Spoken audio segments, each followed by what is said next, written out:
The story of Samson, as you may have heard it growing up. Samson, the locks, the curls, his strength. I mean, I picture Jason Momoa or Troy Polamalu or maybe Fabio with the flowing hair, the Nazarene hair. And according to Torah, was to be a sign of dedication of that child to God. They belong to God. But before we get too far along in the story and legends of Samson's strength, because he is, after all, he really is, in many senses, the Jewish Hercules. He is their hero, their champion.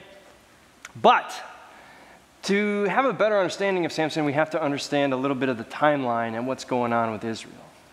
So remember, way back, before Samson and the judges, Israel was in Egypt. They were enslaved by the Egyptians. They were crying out to God. God raises up Moses. And through Moses and Aaron, God leads the people out of enslavement into the wilderness. They stay there stubbornly, doing their own thing. Then finally Moses dies, and Joshua, which is the next book after the Torah, Joshua leads Israel on this campaign, a military campaign. Joshua is really a general. And God tells him to kick out, kill, or push out the Canaanite people, rid the land of the Canaanites because they have other beliefs and many gods. They're idolatry. They sacrifice their children. You'll get confused in your faith if you pollute yourselves with these Canaanites. So push them out or kill them. Get rid of them so that Israel can remain pure. And Joshua, in the book of Joshua, says Joshua did all that. They're gone. Except when you get to the book of Judges. And they say, well, not all of them. Well, actually, there's probably more of them left than Joshua says. But anyway, they start to intermix with the Canaanites. They start to forget about God. They start to do, and there's this very telling phrase that repeats itself through the book of Judges. In the time when Israel had no king, no centralized leadership, every person, every man and woman just did what was right in their own eyes. Whatever seemed good to them. We don't need God. God's optional. We can figure it out for ourselves. Thank God this is, like a 3,000, 4,000-year-old biblical story. It really doesn't have any application today. Whew, I don't know. No? Beg to differ. So there's a cycle where the Jewish people kind of forget about God. They do what they want, their own desires, chase after whatever it is that's floating in their boat that day, the flavor du jour. They get into trouble. They find themselves in trouble with enemy people who oppress them, enslave them, burn their crops, take their children, and they cry out to God, help us, we're sorry, we forgot about you, but we know that we need you now. And God raises up a judge, not Judy or Wapner. No, a judge in biblical sense is a leader, often a military leader who will inspire the people, lead the people, break off the chains of the oppressor, and bring people back to God until that leader dies, and then they kind of backslide. That's the cycle of judges. And we've got judges all through the book that are starting off really well. We've got Shamgar and Othniel and Ehud the lefty and Deborah. And these guys are all great judges, powerful leaders. And then it gets a little sketchy. The further you read in the book of Judges, you get Gideon from the Gideon Bible folks and stuff. They take their name from him. Yeah. And then you get Jephthah, who's the son of a prostitute and really seems to like to fight. I mean, this guy is killing people left and right. He's a violent man. And then the last judge is Samson. And you'll find that the more you go along the judges less and less resemble somebody who is a faithful Jewish leader. And they really resemble more and more the Canaanites that they're supposed to stand out from. To where you get towards the end, you can't really recognize the Jewish leader who believes in God and the Canaanites who are oppressing them. They're kind of a microcosm of the people themselves. So this Samson story, as we hear it,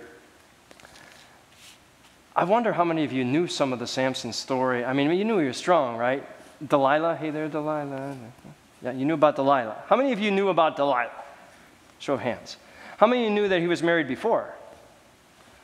All right, a fair number of you, right? The woman from Timnah. She's a Philistine. He's an Israelite. And I'm always amazed by how this is portrayed like in Hollywood. Maybe I shouldn't be. Because it's always portrayed as like Samson and the woman from Timnah, Samson and Delilah, they're like these star-crossed lovers, like a Romeo and Juliet, Montague, Capulets. You know, they're different nations. They shouldn't, their parents forbid them. They shouldn't intermarry, but they're going to find a way, and it's told as a love story.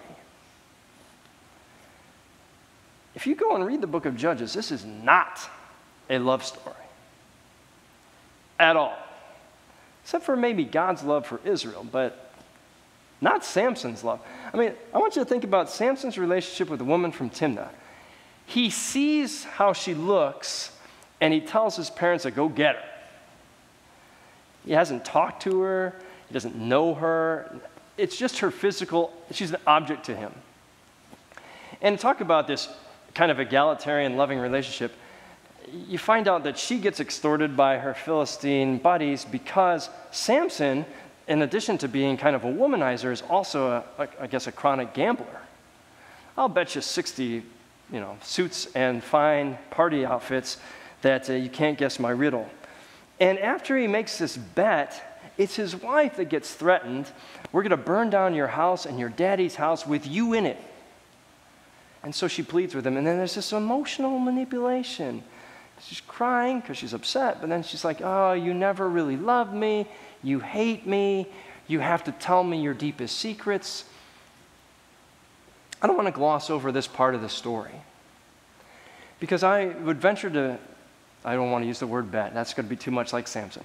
No, I would venture that there are some in this room who have been in a toxic or maybe are in a toxic relationship where one person's emotionally manipulative, one person's abusive, or an alcoholic, or a substance abuser, or bipolar, and they're one person one moment, and they're a completely different person the next. You never know what you're going to get. Or they play on your emotions. Well, if you love me, you do this. And one person capitulates, and the other person makes all the decisions. And maybe as family, you see this happening because it happens today pretty frequently. It's not love. It's something far less, something toxic. Samson's relationships are toxic. They're physical. Samson sees what he wants and he goes after it. Samson, despite his great strength and the way that God uses Samson's strength to beat his enemies, the Philistines, Samson really doesn't have what I would call a relationship with God. He doesn't pray to God. He doesn't seek God. Samson does what Samson wants. It's all about me, myself, and I. Samson, and you see through the story, remember I said there's that phrase in Judges. In those days when there was no king in Israel, everybody did what they saw fit. Whatever was right in their own eyes. And throughout this story, this last judge story in Judges, there's this tremendous play on words from what is seen. Samson sees the girl from Timnah and tells his parents, I want that. I'm using that instead of her because she's an object to him. And then Samson sees a woman from Zorach, Delilah. First one didn't work out. I want her. Everything is about how Samson sees, which is really ironic that at the end of the story when Samson is finally captured by the Philistines, what do? They take his eyes.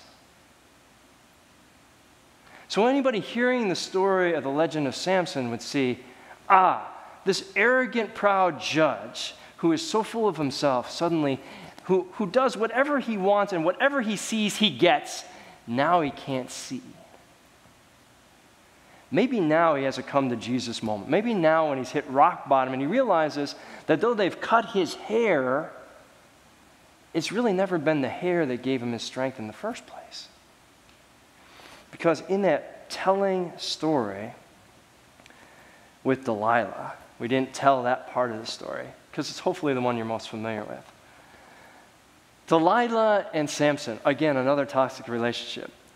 Delilah marries Samson because her Philistine friends say, hey, listen, this guy is a thorn in our side. He's been killing Philistines. He's been creating havoc.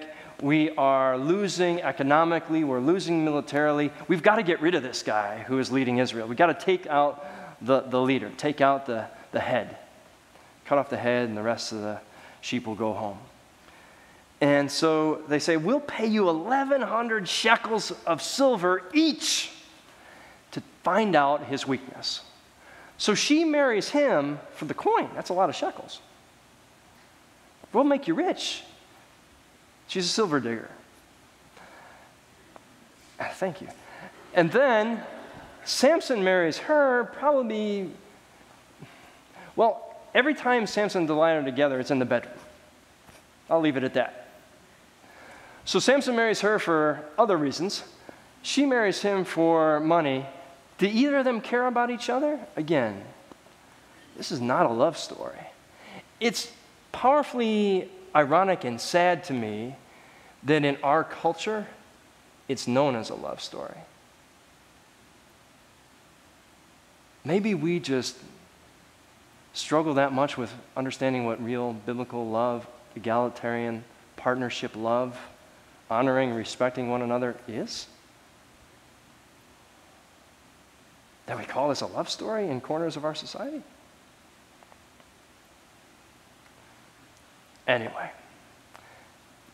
he lays his head in her lap after weeks and weeks of nagging.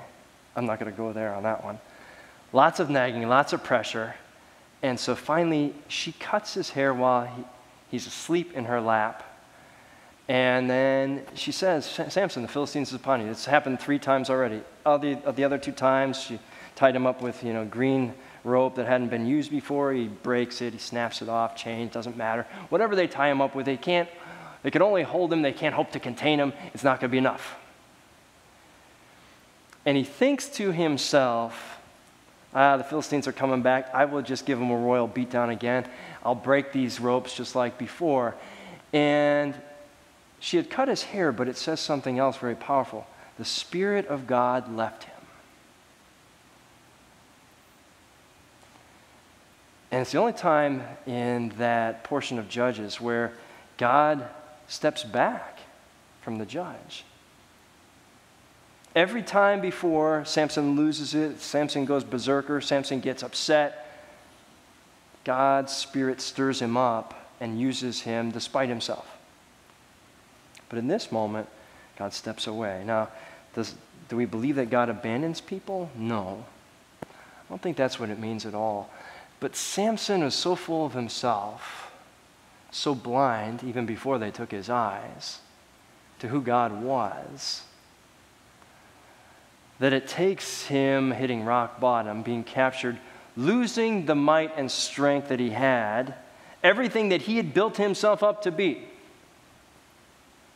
The legends, foxes, burning down fields. Try catching 300 foxes. I picture Rocky trying to catch the chicken in the yard with Mickey. But 300, I mean, come on. Again, stuff of legends, His own people try to give him back because they don't want war with Philistia. And in the end of all these twists and turns, it takes the blind Samson, who is in prison and in jail, for the first and only time in the entire text that Samson speaks or prays to God. God, give me my strength one more time. Because now I realize it's from you. Help me defeat my enemies.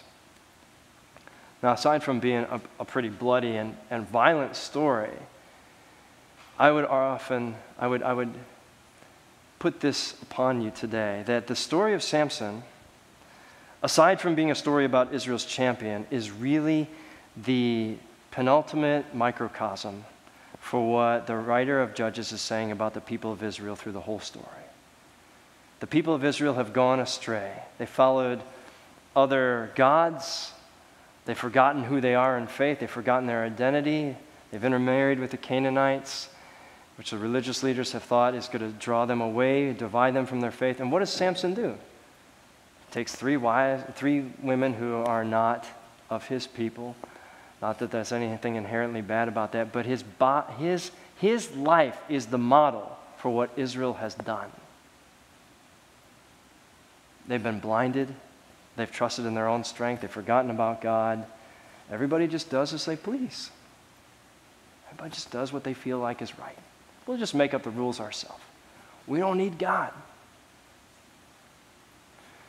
So before we go thinking it's some ancient story and just some good stuff of legends, like Paul Bunyan or Babe the Ox or George Washington Can't Tell a Lie, it is, in those kind of ways, told like a legend, like those stories.